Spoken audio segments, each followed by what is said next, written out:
Good evening once again, and welcome to the Future of Ultimate. This is the second in our series of conversations with the purpose of exploring where our sport is headed in the next decade and beyond. I'm your host, Evan Lepler, and tonight, I promise I will speak as little as possible because I'm very thankful to be joined by three brilliant Ultimate coaches, all of whom who have established themselves at multiple levels as phenomenal leaders, thinkers, strategists, innovators, and much more. So three fantastic guests. Without further ado, let's begin. Bryan Jones from the New York Empire, Darryl Stanley from the DC Breeze, and Miranda Knowles of the Atlanta Hustle. Thanks so much to all of you for joining me tonight. And Miranda, since you have been around Ultimate longer than any of us, you started in 1998 in Atlanta in high school. I want to start with you. Just as we think about the future, we got to start by thinking about the past. So when you think about Ultimate 20 years ago, 22 years ago, what does that vision in your mind evoke compared to what it is today? Well, thanks, Evan. It's good to be here, and someday you'll be old too. But yeah, I think so many things have changed, and some things obviously have stayed the same. I think if I think back to when I first started playing Elite Ultimate, which was really in the early 2000s, I think something that's still the same is that the elite players back then could have absolutely held their own today. But what we see rather than like a higher ceiling is a greater depth of talent. And I think about the second, third best players on my college teams or my club teams in those years, they would barely be making those teams today. Or sometimes that would have been me. And I think that that's a really big change, that there are so many more people playing Ultimate. You can trust that every single player on your team has high skill and is training so much right now. Whereas, there were many of us on Riot who didn't know how to train and didn't know, what to do at that time. Whereas now I know what they're doing and it's a lot. So I think those are kinds of things that I think about as having changed in the last 2 decades. And that people are prioritizing now Ultimate in a way that they were not at the time. Darryl, you've been involved in the sport for nearly 2 full decades now, and I know you love on-the-field strategy. So when did on-field strategy kind of start to captivate you, and how has that strategy evolved from when you started to where we are now? Wow. First, I'm excited. Hello, all you AUDL fans. I think for me, it probably started when I played club with Philadelphia Rage or Philadelphia Street. That club team, we were very much the Boston ultimate kind of vibe. We played a lot of vert stack. We threw our people open more or less against very tight coverage, and we played hard coverage with a little bit of junk. I feel like that was, again, the Boston way. That's what Dog was doing. That's what had got them a lot of success, and we did our own version of that. I think from there was the first time I got introduced to like the tactics of Frisbee mattering a lot, and I ended up captaining a club team right after that, and I just took those same tactics. But I remember going back to my high school team and saying to them, "Hey, look, I've been in college a little bit. I played with Swarthmore Earthworms, and they were running a lot of host stack, and I was like, this is it. This is a way more exciting offense than what I was teaching you. We should run this." And they were like, "Yeah, no." They tried it for a little bit, and they ended up just kind of going back.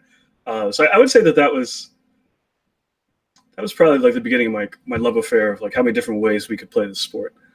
As far as, it's funny, if you were to ask me the same question that you asked Miranda, I would have answered that I feel like the sport went from being a mystery about these other tactics and the other ways of playing to the fact that now it's so many players come with a baseline understanding of, I can run vert, I can run host stack, I can run split side. I feel like more of my players who are coming to me on the breeze or any other avenue that I'm coaching, more or less they know all the different ways of playing.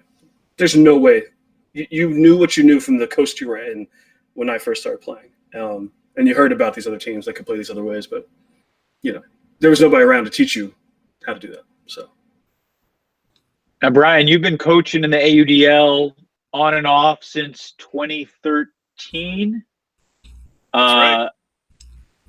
How has AUDL strategy evolved from then to now?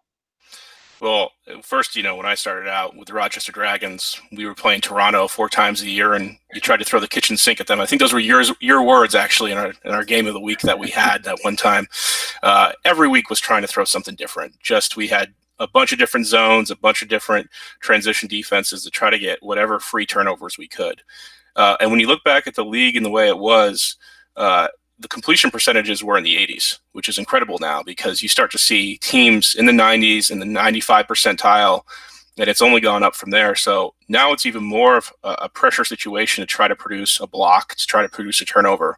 And so at first, I remember the double team, some people looked at it and said, this might be a gimmick. It doesn't feel that good. And even you hear that from some outsiders that come in and say, yeah, the double team doesn't feel like it's that powerful. But then when you look at the percentages, you're like, you got to be creative in the way you use it. And I think there's a lot of ways you can leverage the double team to increase your percentages of a block and throw different looks. And that still is evolving as we go. But teams are getting savvier on offense and more stingy, and we've got to up the creativity on defense. Yeah, well said. When you think about, how many different zones did you have, for example, in 2013? Do you have like way more complexity in them now? Actually, with the team I have, the entire last season was about keeping it simple. So we really had one look that we practiced in terms of zones, and we had our base defense that we're going to go through. But when I was with the Dragons, we were trying to pull out all the stops. When you're, Darryl, this is a conversation him and I have had over about coaching from, the underdog role and coaching from, you don't really have the most talent on the field and you've got to be creative. And so we had 6 or 7 looks that we were pulling out. And every time we faced Toronto, which again, 4 times a year. So every single game successively, you got to throw out something new that they didn't see coming, whether it be a no mark zone that, is in Japan style, or even just jogging slowly down the field so Toronto couldn't start their pull play. That literally was something we employed, and it did work once.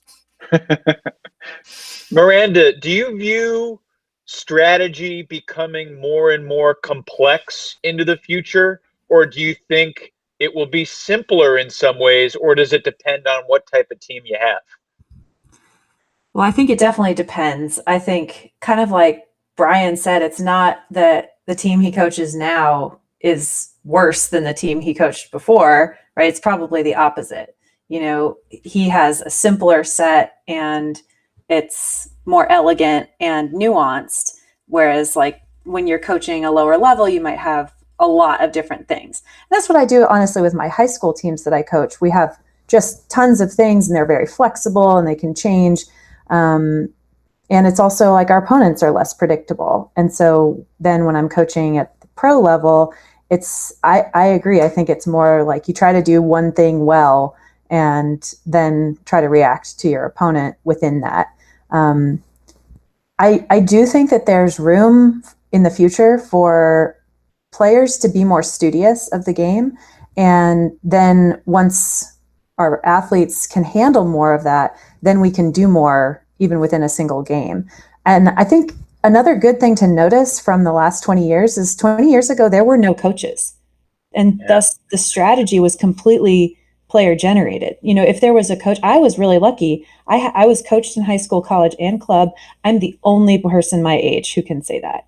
And now that's going to be the exception by far to the rule. And so coaches, we have a lot going on in our heads, but we kind of have to filter that to what we say to our players. Whereas maybe in the future when athletes maybe are getting paid to do this on a more full-time basis or something like that, then they can have the time and the energy to have more of that knowledge in their own heads rather than us just telling them what to do every play. Yeah, and hopefully that is the future, and we'll talk a little bit more about that over the next 40 minutes or so. Darryl, your expectations of players, how have they changed as not necessarily, I mean, obviously you expect players to have a certain level of competence, but in terms of understanding that type of complexity, how have your expectations of your players in understanding that complexity evolved in recent years and looking to the future? Yeah, I think I've demanded more of my players throughout the time. Like when I was coaching with the Phoenix in 2013, I felt like we definitely threw kitchen sinks too. I mean, we were right there neck and neck with the Rochester Dragons, battling it out there for, whatever, fourth place. But I actually think my expectations have gotten higher. I think I push my players to understand more about what I'm trying to get done on the field. And like, I feel a little guilty hearing these other two fabulous coaches' responses about how they've simplified their systems. I don't think any of my players watching are going to say, or maybe they're saying, Darryl, there could be a lesson here, because I don't think I have gone simpler as my players get more skilled. Sometimes to my detriment, sometimes to my success. It plays better with the AUDL, I think, than it does in other avenues. Yeah, I mean, and Bryan, I appreciate you saying that you try to make things simpler, but you're also in some ways renowned for the way you've thought about defense and added complexity and nuance to it. Where did that come from, and where do you envision it going? How will it continue to evolve as athletes get even more dynamic and throwers become even more precise? Yeah, it's a game of cat and mouse the entire way as we go through. The offense gets better. For a long time, nobody had a lefty backhand, and then a few people started throwing it, and then a lefty backhand became something that you had to be aware of at a certain point in time. Hammers weren't as prevalent, and we see it on the Empire with Harper, who has that weapon and can really change the shape of the field. And so defenses are constantly going to have to adjust to the little bits of things that the offenses are doing in order to keep up. And when we talked about before, right, we talked about having 7 zones that we ran because we couldn't, from the perspective of the Rochester Dragons, we had to try to use the look to just be new and different so that a smart team didn't know what to expect. But once you get past that point and they've seen all your tricks, it's about doing those things well. And so my defenses haven't gotten simpler. I just do only one of them that's really complex, and I focus on that and building that and how to build that throughout a season. And I totally agree with Darryl. It's putting more on the players. You expect more, but you have to build them up. And we have some of the work's already being done by coaches in high school that are getting them familiar with all of these little things, all the offensive formations, how to poach. And as that grows, you start to stand on the shoulders of giants, and you can build taller structures on top of all of that. And so, I remember talking to our assistant coach, David Blau, on the Empire, and he played for some of the New York championship teams back in the 80s into the early 90s. And when we talked about release points and working and what throwers work on, and he said, I didn't care about release points in the past.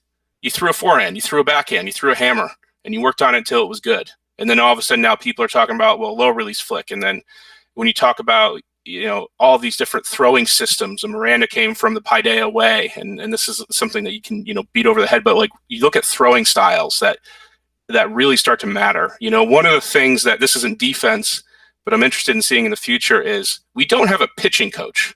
There's no one right way to throw a Frisbee right now. And when you see people where they're like, before 10 years ago, throwing a lefty backhand wasn't a fundamental.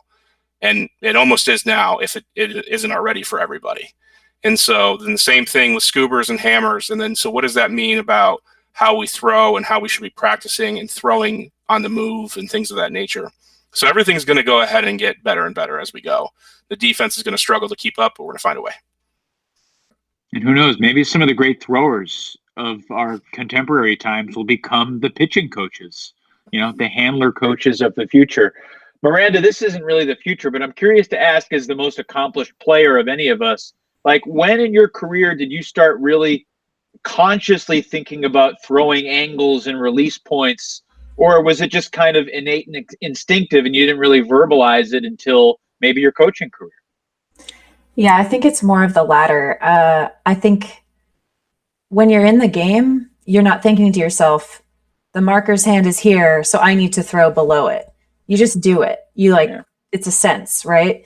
And I think that the real trick is intentionally practicing those things. And going off of what Bryan said, I was taught in high school that by the best coach in the world at the time, that hammers were a trick throw, that anything upside down was a joke and we should never do that. And then as I went to college and moved to Seattle, it really became something very different. And I know that Bryan will tell you it's the throw of the future. And I think that really what it's about is teaching those throws in practice so that it's part of your arsenal in the game. So that if you're an excellent thrower or even just a good thrower, you're not just thinking forehand and backhand. You have this whole window open to yourself. And sometimes as a player, I think great throwers end up throwing things in games that they're like, oh, I didn't know I had that throw. You can't even put a name on it. And you may not even practice it particularly right there, but you're like, that was the throw that was necessary in that moment. So I threw it. And so it's our job as coaches to learn how to cultivate that persona as a great thrower. And we have some of those players. We had like Ben Wiggins and we have Jonathan Nethercutt and people who can do that creatively. But we need to cultivate that. So it's everyone on the team has some level of that. So when you were at Paideia, what would Coach Michael Baccarini's response what would it have been if you had thrown a no-look scoober to make Bryan Jones happy? Well, I never would have done that. My job was getting layout blocks, and that is all. But he would have, benched us for sure. And it probably would have been, let's see, people that y'all know. It would have been, I don't know, probably Moses or somebody like that, Jason Simpson throwing those. But they make it look good, and I think he would have been, Jason. And yeah, when he got his hands over his head, that's when we knew things were going bad. All right. We've waited long enough. I know 2 weeks ago, you guys all had some thoughts about the spicy rule changes that were proposed by Pavel Giannis and Bo Kittredge and AJ Merriman. Darryl, I'll start with you. If you could change one rule going forward to either improve the sport of Ultimate or maybe give yourself an advantage with some secret strategy you have, what would be at the top of the list? Wow. Yeah, I mean, I'm really maybe it's just because AJ's my guy, but I'm pretty partial to that 5-second stall idea, especially in the AUDL, because it'll be like a true 5 seconds. I feel that would really it would help curb some of this offensive advantage that we're seeing in the sport right now. And the AUDL with the field size increase, I think it also emphasizes that. A lower stall count could mean a lot of other defensive strategies could be really effective. Confusion can be an even stronger weapon than it is now. So I think I would like that. But I also think that the offenses would adapt enough that the game would still be beautiful. I think they'd still play awesome Ultimate. I don't think the game would go down in quality, but so much. So Miranda's nodding a lot. That's because my teams get better the less time throwers are allowed to stay. Same here. Yeah, Bryan will likely disagree with us, but yes, I would love a 5-second stall or a 3-second stall. 3's pushing. Like 3-second stall, really? No. I mean, I think, of course, it's extreme, right? Bryan's head is exploding, but yeah, to me, it's just a different game. It's not necessarily going to be better, but there will be more exciting plays, and we can talk about this later too. But I would like the game to be extremely watchable, and so if we experiment with some lower stall counts, then we might get some more excitement. It's coming from the woman who plays zone all the time, and it's the most boring thing to watch ever. But yeah, I think it could get really exciting. All right, Bryan Jones, how do you feel about a 5-second stall? I'm not for it. I mean, my offense works great when I have my top throwers holding that disc and looking for options downfield. I like the idea of speeding up the game and giving the defense an advantage. And so I think the way to do that first, though, is go to a shot clock instead of a 5-second stall. And the reason is I think a 5-second stall is going to prioritize people taking free resets and making it look like a soccer game where the disc swings back and forth around the field, but you don't have any incentive to necessarily move downfield. Now, I think that, a lot of people are going to adopt zone, which we already heard some people will, and they already have. So I think forcing the offense to have to work faster is a good thing. But I think doing it through a shot clock and looking at average possessions from the Empire last year, we were around a minute in a lot of ways. And so that seems like a good point where there's enough time to where you're not rushed. And I think we could see that shot clock start at 60 seconds in a season and go down. And I think 40 to 45 would be kind of a sweet spot.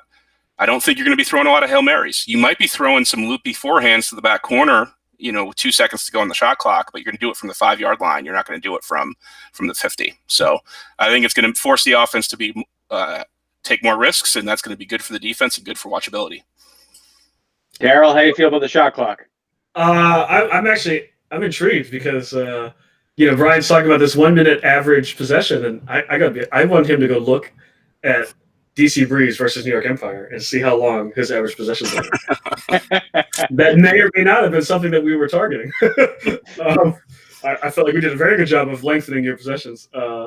So yeah, a 1 minute shot clock. I think I'm down for that. I think that could really hurt your team against mine. It works both ways, Darryl. So listen, no doubt, but anything to slow down the attack of your team is where it'll make it a little bit more even. And we're looking for rules that will better the game, not necessarily. Oh, right. Bryan or help will everybody be better. Sorry. Yes.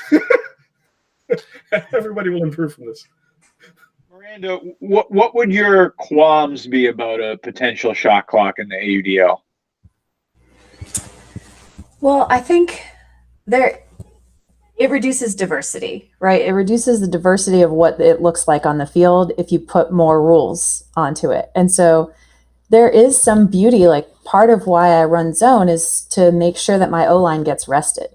And so if you have a smaller offensive crew, then playing some really long, like zone points or D points that, forcing middle or something, then that's a really intentional, strategy. And I think that adding the shot clock, while I'm absolutely for it, would take some of that away. And so, I live in a state where high school basketball doesn't yet have a shot clock, which is interesting. Yeah, that's crazy. And so there are games that are very low scoring, but there's a nuance to, running the 4 corners at the end of a game that is beautiful and interesting to a mind who understands it, but heinous to those who are casual fans. And so I think, where we are at with Ultimate, it we might be in the heinous realm with, all these long points. And so I think a shot clock could be really interesting.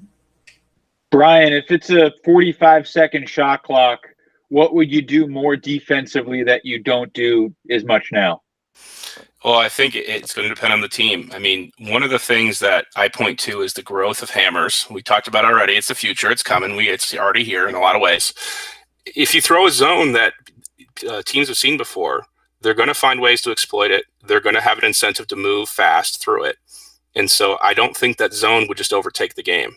It would be utilized in the similar way, but teams would get used to it. And so I think you would start to see the meta even evolve through possessions in the same way the NBA game does. You'd have runs. You'd have a team get really hot for a while, and you'd have a defense figure out an offense for a little while with that shot clock and they'd go on a 3-point run and it'd be really exciting. And I think that's what we want to see. We want to see teams be able to go on runs at the end of games. We want to see the coaches have to sit there and in that timeout, make those adjustments, figure out what's going on multiple times a game. I know that's one of the fun parts of facing Darryl is that we feel like it's a chess match where it's not just one adjustment at halftime, it's multiple back and forth and trying to figure out each quarter. The more you involve that, the more of the meta changes throughout. I don't think it's going to be one strategy dominant. Of course, you're going to try to slow them down. Of course, you're going to try zone. Teams are going to figure that out. And then it's going to force the stars that are really, really good, they're going to shine all the way through it, both offensively and defensively. Yeah. I would just add, too, that something that we're getting access to now is a ridiculous increase in statistics and the ability to think about what our opponents do at certain times in the game and with different amounts of time on the clock, I think would really be accentuated by the shot clock, actually. So I think that could, the ability that we have to study our opponents via numbers and film analysis, again, in the last 20 years is exponentially growing. And it's an exciting time to be a coach with all this data that's available to us. Absolutely. You got every game. Every game is recorded now, right?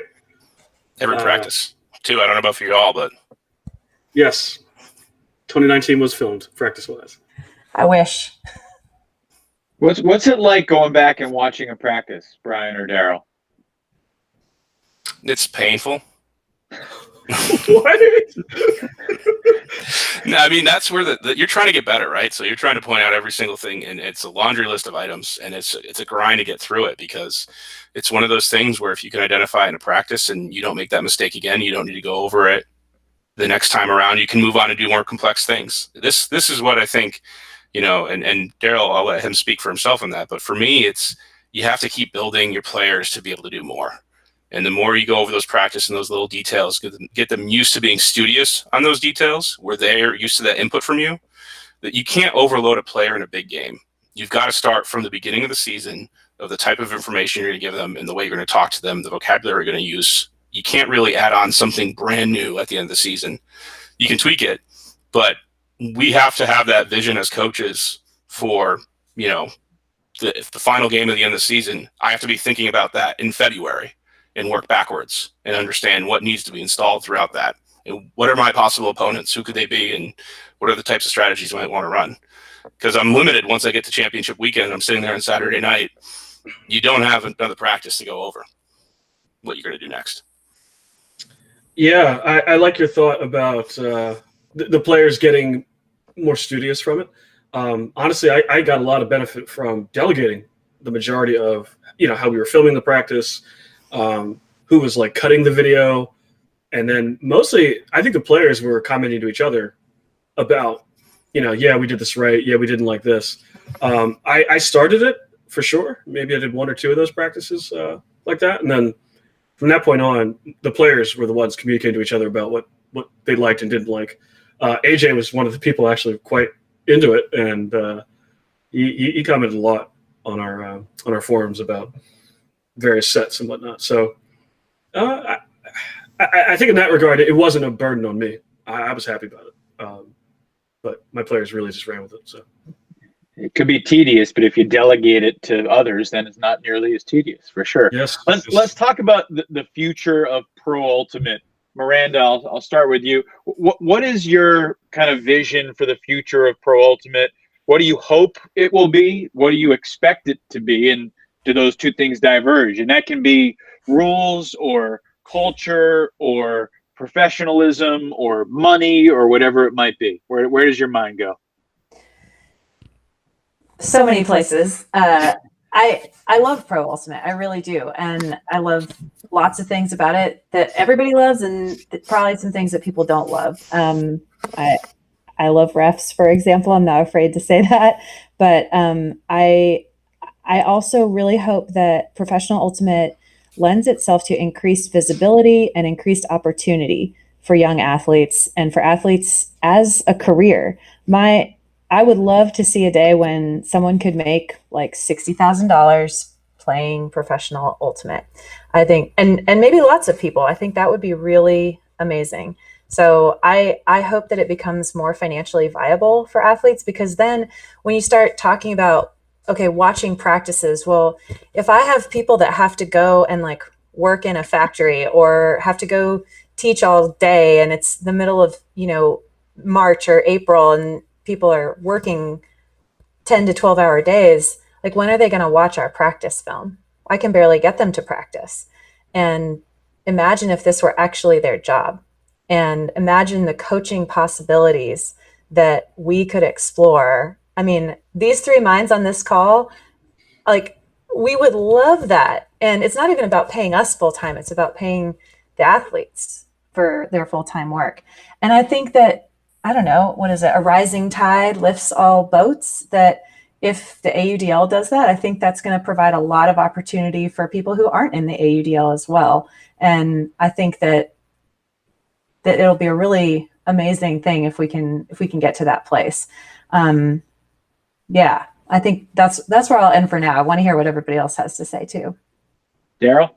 It's all about money. I mean, that's the first and second thought that I had. So I'll offer you the third one. Yeah, I think if I'd like to see the sport professionally go to a place where the fans are having an experience like they have with football. The Red Zone channel, NFL football. The Red Zone channel. You've got fantasy football, right? Some of these supporting ways of or betting even. I know the AUDL has launched that too. So there's all these ways that culturally people who aren't even necessarily about the game itself get wrapped up into it, or get even more, take their fandom and turn it into super fandom, because they're so focused on all these other ways that they can like deeply consume the NFL. I think that with the statistics that we could generate, I look at like professional soccer right now, and they're so far behind on the statistics. And in a lot of ways, our sport, our flow, our movement of the Frisbee and our possessions could look a little soccer-esque, right? We're not linearly going forward like we are in football, which lends itself to stats. We're going all over the field, right? We're changing angles, and sometimes even losing yards helps us gain yards. So to me, I would love, and I think that we have the ability to be one of the first open field sports that is statistically like very, very focused, and comes up with some great analytics about like how teams score, how teams attack in such a fluid sport. So I think professionalism can bring that faster than any other vehicle we have for Ultimate Frisbee. Before I get to Bryan, Darryl, what's a statistic that you really want that you don't have right now? I think the effect on marking, and that's not a hard one to take, right? Like, we could figure out pretty quickly, if somebody had the time and inclination, what is the throwing percentage of throwers when guarded by X marker, right? And we can see what that baseline looks like.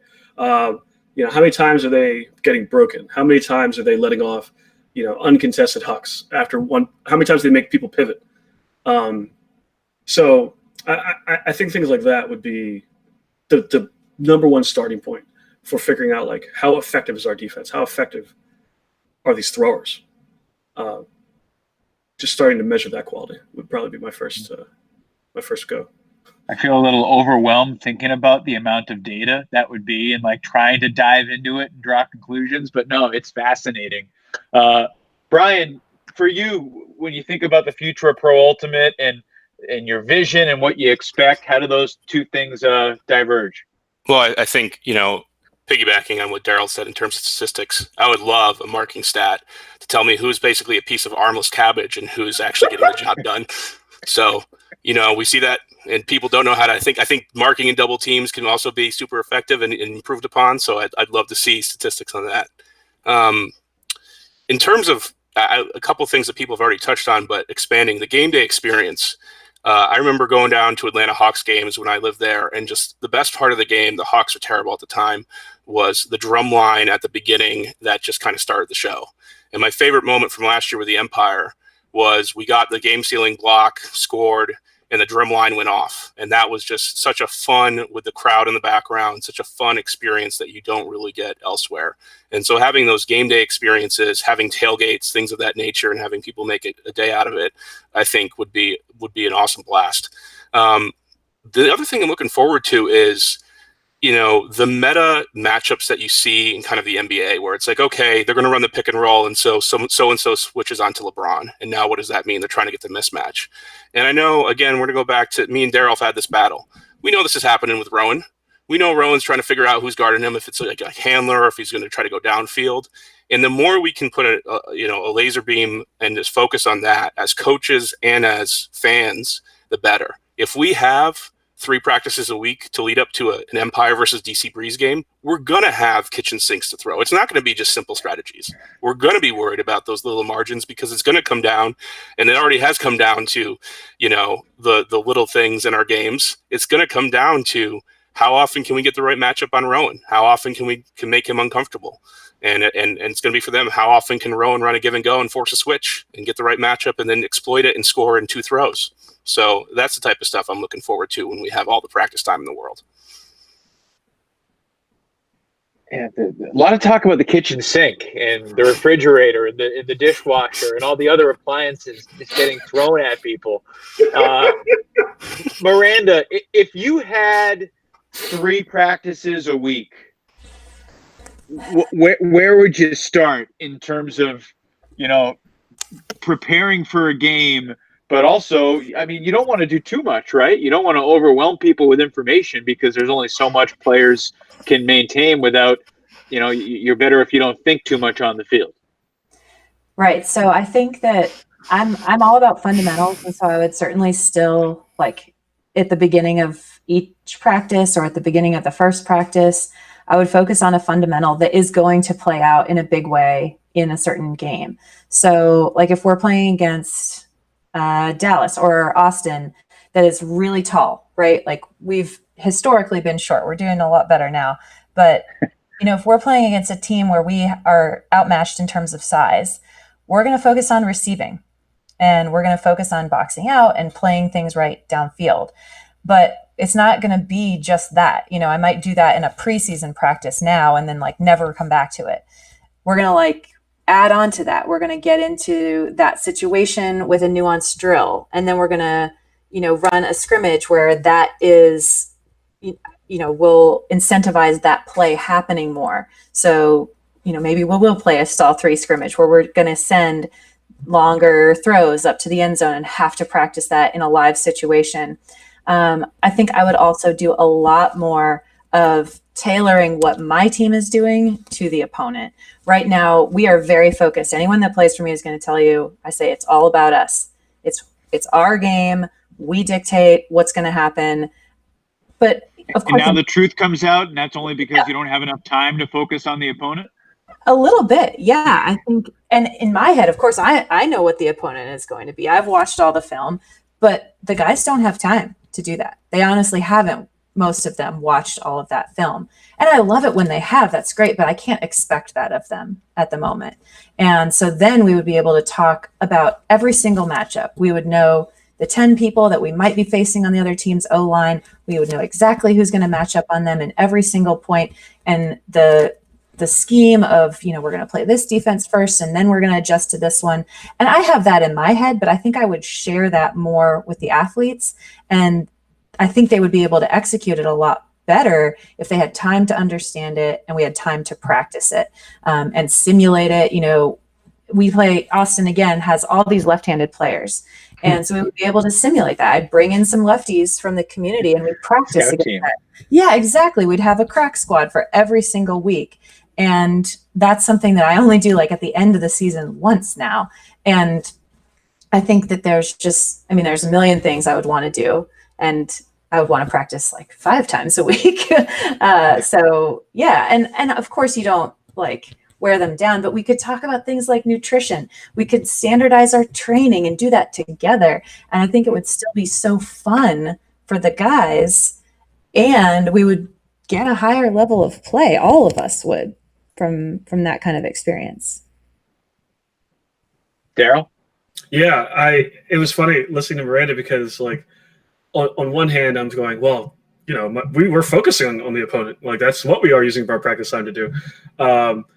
But, you know, for me, I was thinking if I got more time, I would focus more internally than I do now. So, but what it highlighted to me is like time, right? Miranda's team is focusing on spending that time to focus on getting better at what they're good at or with their brand of Ultimate, which they do a great job of. You know, Atlanta Ultimate plays very differently than pretty much every other AUDL team. And I think that's a compliment and goes along with how she's managing her time. But yeah, I think I would be focusing on actually improving my players' fundamentals because I don't necessarily do that as much. You know, it is a sacrifice because we are focused on my players are figuring out who they're matching up against. Like I'm telling them at that practice, they know like, oh, I'm probably going to have you on this person. I'm probably going to have you on that person. You know, so I think that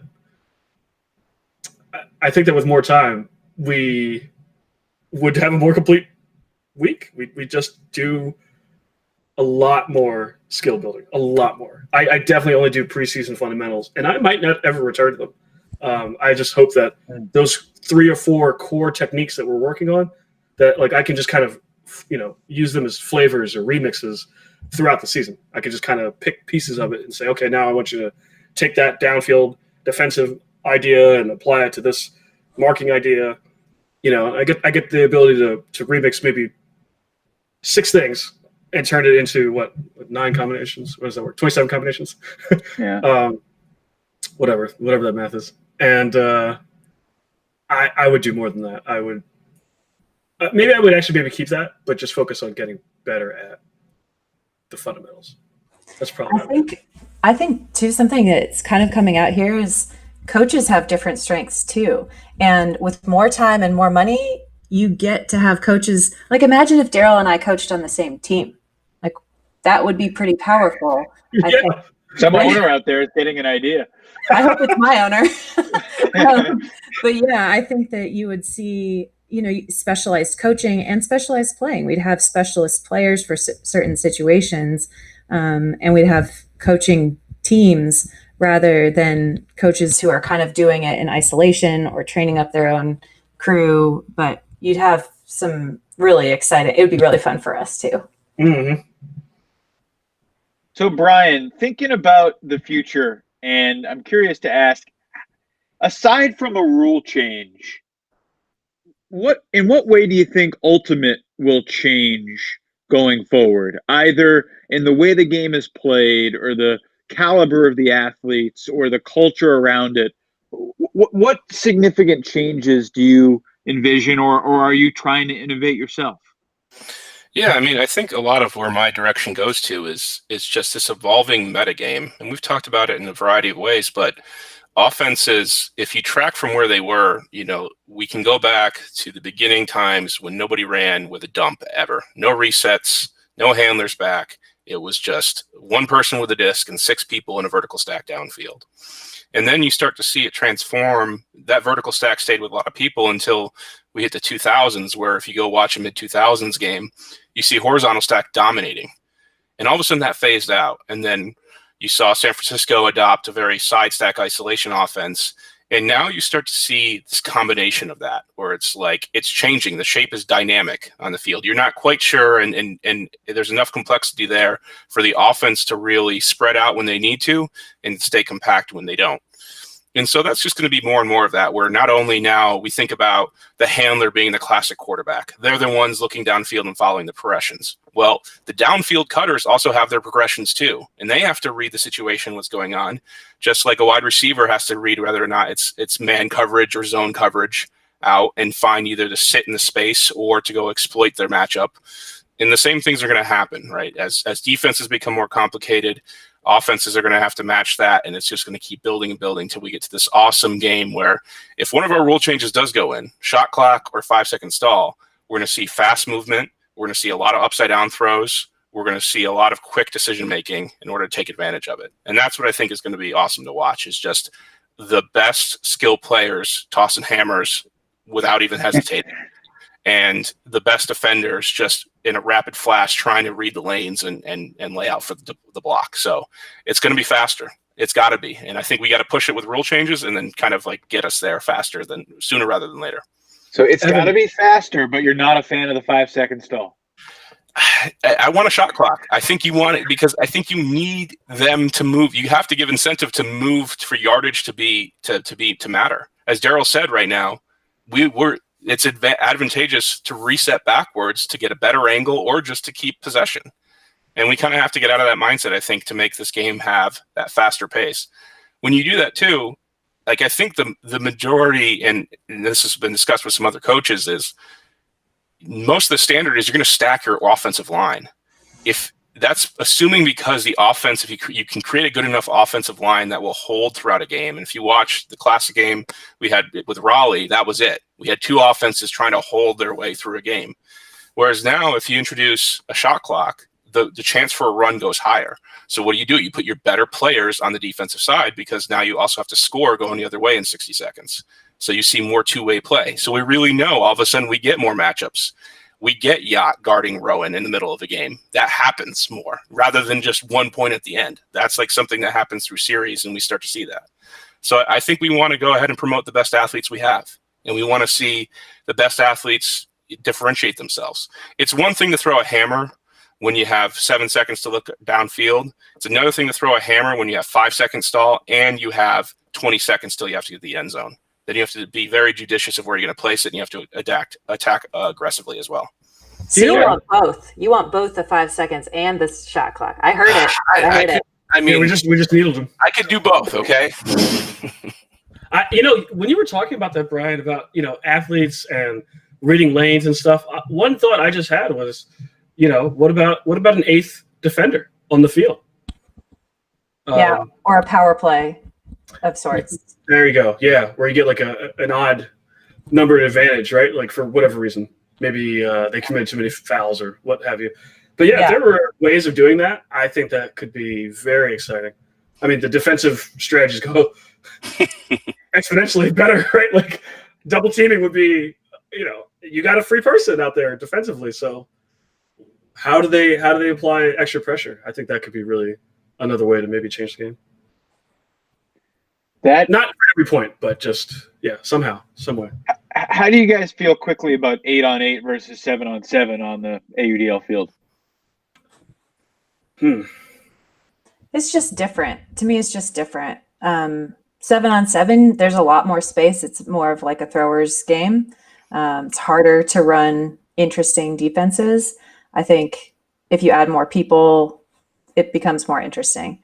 And I mean, that field is built for 11-on-11, right? So we could have a few more people on there, and I think it would be really interesting. Not 22 total, but The games we started with, I don't want to do that anymore. I gotta be honest. I thought of that because I was thinking about the power play idea, and for some reason I feel like 8-on-7 has a much better chance of working than 7-on-6, and I don't know if that's 7-on-6. I don't.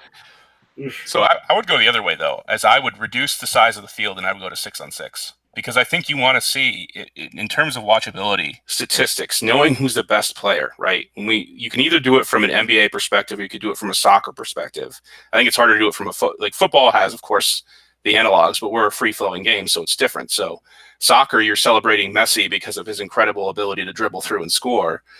But in the NBA, you're also you're looking at the way LeBron can get a shot off, but you're also celebrating his chase down block. And we have that history of two-way play in Ultimate. It is something that's super important. But right now, you don't see it until the absolute end of a game. And I think the more often we get the best players playing both ways against each other, that's how you know who's actually the best. It's not just, okay, they're throwing flicks against the defense until the very end. We want to see that right away. Let's see those matchups from the beginning if we can. Sounds like you want Savage Ultimate. Not Savage. As long as we're not playing. Yeah, our roster construction would change a lot if we change the number of people in the field. Like 8-on-8 is something that I've heard a lot of people say that they want, and if it was 8-on-8, I think I would take very different players. The Breeze absolutely, when building our roster, are very considerate of how much bigger the game plays on an AUDL field. And if we had more or less players, then I would have to either I'd have to either get more extreme with how I build my roster, or look more like a traditional Ultimate team. But I think 8-on-8 would be awesome. I'd be okay with that. I think that would be a very simple change that would probably make the game. I feel like we could agree on 8-on-8 with a 5-second stall count and 45 or 60-second shot clock. 30. If 8-on-8, I could get down with Miranda's stall 3. Like that feels almost. It's not right, but it's like achievable without going into chaos. Are there any other crazy rule changes that anyone wants to throw out there just to throw something at the wall, see if it sticks? 2-pointers. Yeah. No pivoting out of bounds. Ooh, yeah. Ooh, I'm into that. If anybody hasn't played frisket ball yet, you need to investigate this game that homegrown right here in Atlanta, and that's a rule in frisket ball. Can't pivot out of bounds. You can never be out of bounds with possession of the disc. Love it. And I would say something more interesting than the start of overtime, just like, I don't know, the O-line has an advantage in overtime. And so thinking about something different, like 2 discs or field goals are allowed or something like that. So that's my crazy rule. 2 discs. 2 discs. Each team pulls at the same time. That's right. Oh, wow. That With sounds the 2-pointers, dangerous. I think that would be awesome. I got to credit my dad. My dad actually thought of that to help end soccer games without a shootout. Wow. A second soccer ball? That's right. No, I think about like Pee-wee, really young soccer when 2 balls are on the field. It was really fun.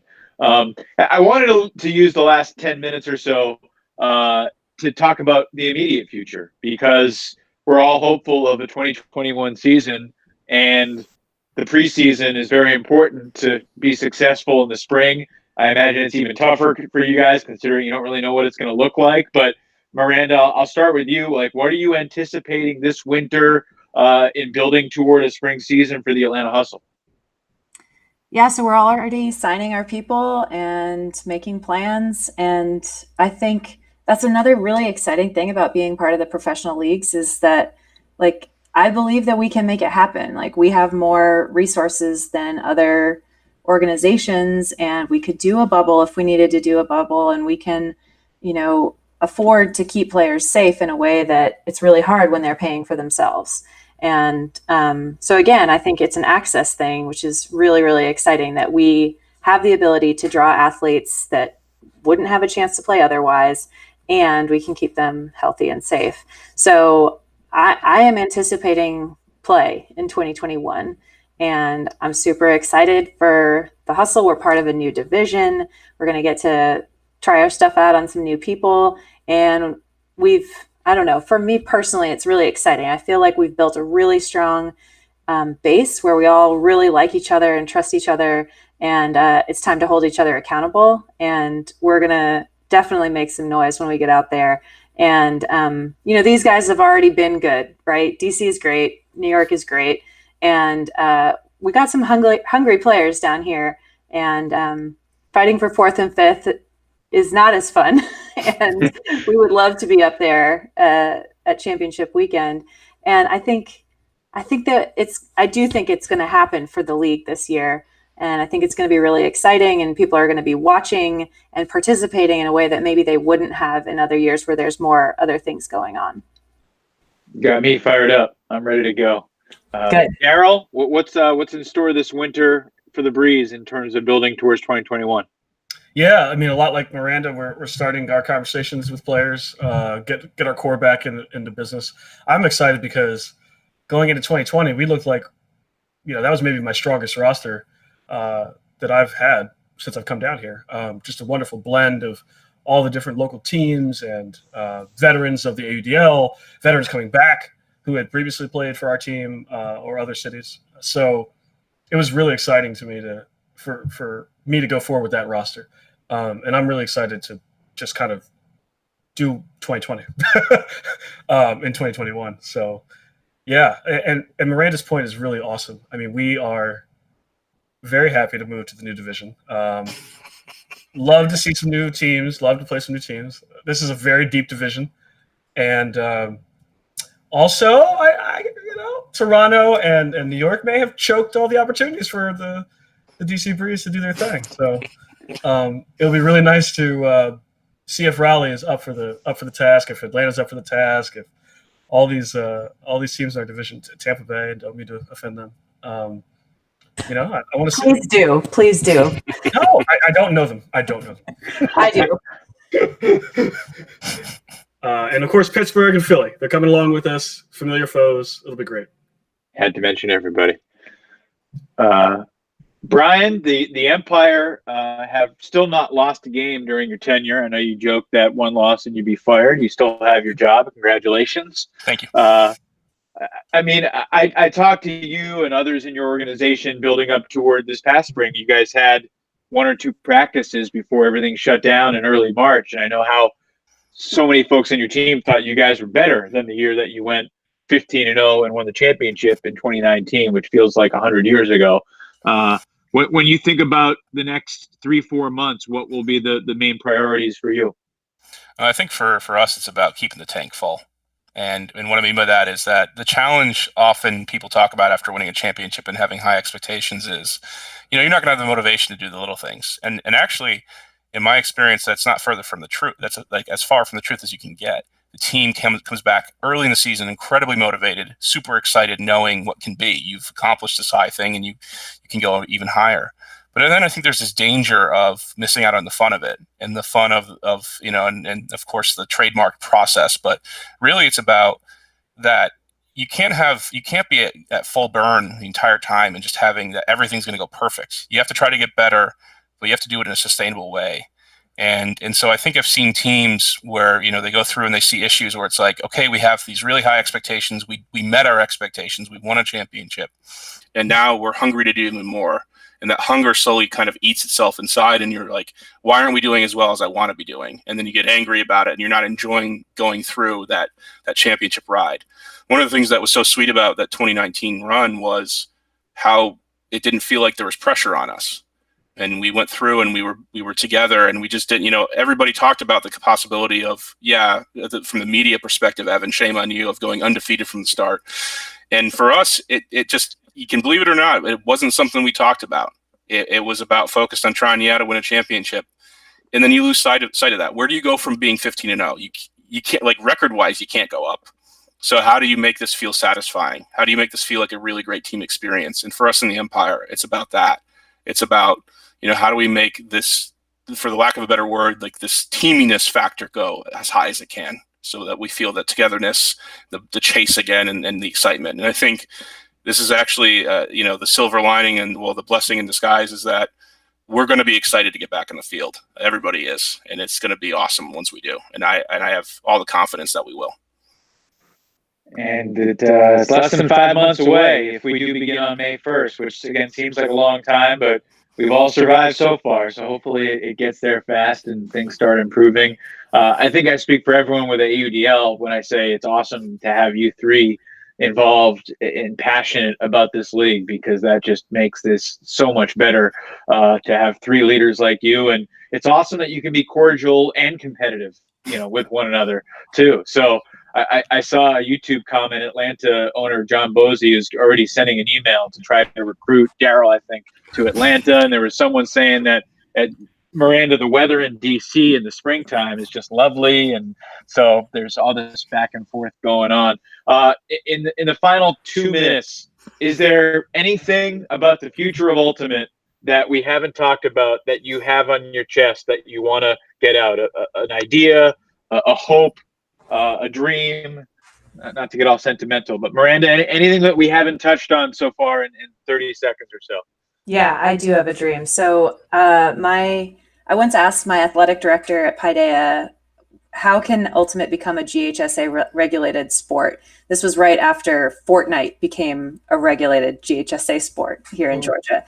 And he had one sentence answer, which was, they don't play Ultimate in South Georgia. And so my goal is for there to be Ultimate in South Georgia. And that means that Ultimate has to diversify. It has to appeal to people who are not like me, like us, and that we, as members in the AUDL, we have a really great opportunity to do outreach and to spread the sport to people who haven't traditionally been exposed to it. And so that's a hope that I have for the near and distant future is, increased access throughout the country. Thank you for bringing that up. Well said. Darryl, anything come to mind? That's Miranda's thought. It was my thought. Pro has that opportunity. This is the place where it doesn't cost them to practice. It doesn't cost them to have insurance that the league's offering them. It doesn't cost them their jerseys. Like, this is an amazing thing, and it means that a lot of non-traditional players can get access to the sport. And I've seen a couple in my time. Who aren't playing in college like maybe others have or what have you. So, we can use this as a way for young players to just find a different path to being elite and focused and celebrated Ultimate players, as opposed to spending thousands of dollars over a decade to get so good that they're able to be spotlighted there. Well said. Bryan, the last word.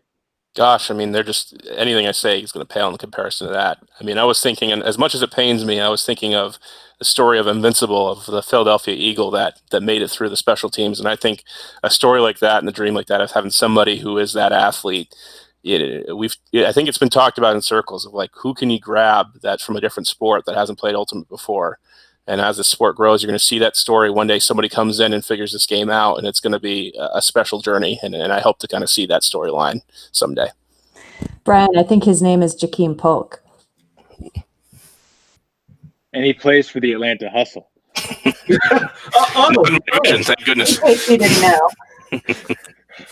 I have a feeling that Miranda has some other aces up her sleeve in terms of potential players for 2021. But hey, the future is bright, and hopefully we get to play Ultimate and broadcast and coach and do all the things that we love and care about, and see some of these dreams become reality in the months and years ahead. Guys, this has been amazing. To all those out here who have watched this live or who have watched it after the fact, thanks so much for being a part of this Future of Ultimate conversation.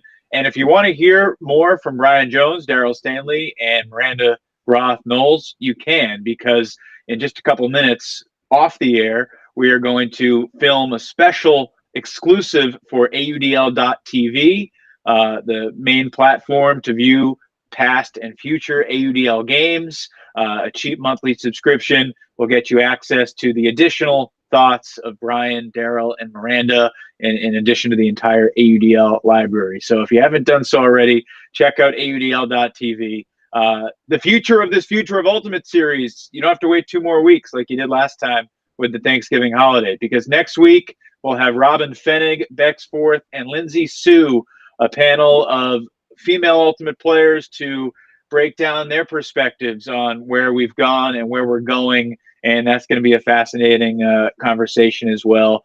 Bryan, Darryl, Miranda, thank you all so much. Again, this has been fantastic. I'm Evan Lepler, and that'll do it for this second episode of the series. We'll see you next Thursday night on Facebook, YouTube, all the AUDL social media. But for now, we say good night. Thanks, everybody.